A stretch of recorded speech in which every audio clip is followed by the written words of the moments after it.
Помимо импотенции Евросоюза и краха западного единства, пандемия коронавируса также четко показала, что Организация Объединенных Наций давно стала заложницей геополитических игрищ. После того, как США, Британия, ЕС и их лакеи заблокировали предложенную Россией декларацию, наше постоянное представительство при ООН публично выразило презрение к тем, кто прислуживает глобалистам. Ничего, кроме усмешки, не вызывает поведение государств Евросоюза, которые расползлись по своим норам, отказавшись помогать соседям, как только пришла беда. Но что характерно, этот раскол нисколько не мешает выращенной глобалистами евробюрократии продолжать поддерживать англосаксов в геополитических вопросах. Например, когда нужно противостоять мирным инициативам, внесенным постпредом России при ООН Василией Небензи.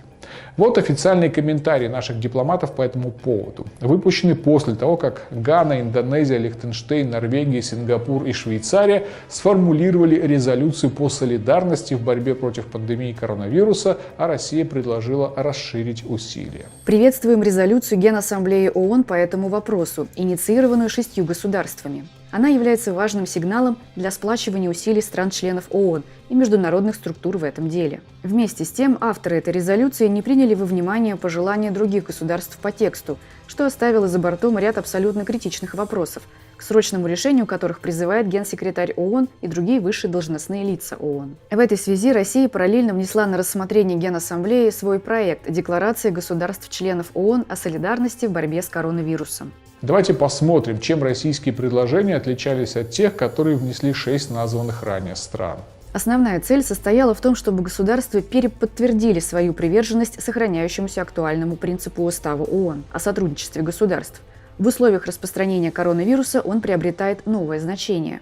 Кроме того, в нашем тексте, в отличие от текста «шестерки», предусматривались признание координирующей роли ВОЗ в борьбе с пандемией, согласие государств сотрудничать, в том числе в выработке способов борьбы с распространением и лечением болезни COVID-19, оказание помощи наиболее пострадавшим государствам, особенно развивающимся странам, отказ от торговых войн и применение принятых в обход Совета Безопасности ООН односторонних санкций, чтобы обеспечить срочный доступ к продовольствию и медикаментам, а также противодействие финансовым спекуляциям с товарами первой необходимости. Важным также считается положение о недопустимости стигматизации государств, народов и физических лиц в связи с пандемией и необходимости распространения достоверной и научно обоснованной информации о ней. 28 государств-членов ООН стали соавторами этой декларации. И как же отреагировали на озвученные предложения наши геополитические противники, которым Россия фактически предложила, если не мир, то перемирие на период общей беды? Украина, Грузия, Великобритания, США и Евросоюз против отмены санкций, введенных без согласия ООН, и против помощи пострадавшим от коронавируса странам. Россия предлагала это в своей декларации, но партнеры по Генассамблее заблокировали документ. Никто никому помогать не хочет, кроме России. Сейчас дипломаты ждут объяснений от Евросоюза, США и Британии на этот счет. От Украины и Грузии ничего не ждут. Последний пункт достоин того, чтобы остановиться на нем особо. Постпредство России не только решило ничего не спрашивать у шумеров и габунистанцев, но и публично выразило презрение к ним и их лакейскому поведению.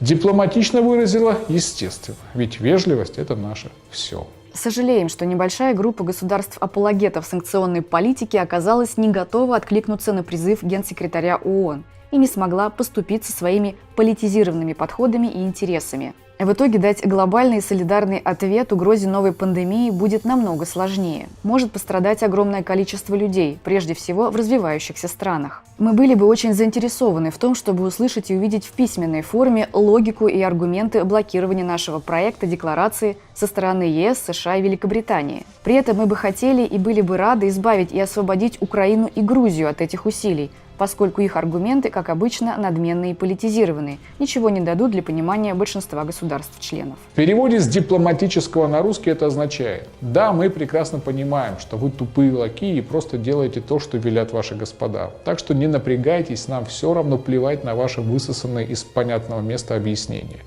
Это и есть новая реальность в отношениях России с постсоветскими лимитрофами, выбравшими путь так называемой евроинтеграции. Говорить не о чем, потому что давно нет таких субъектов международных отношений, как Украина и Грузия. Есть Евроукрия и Габунистан, лижущие туфли своим повелителям. А тех, кто лижет туфли, победившие Гитлера русские люди, презирают.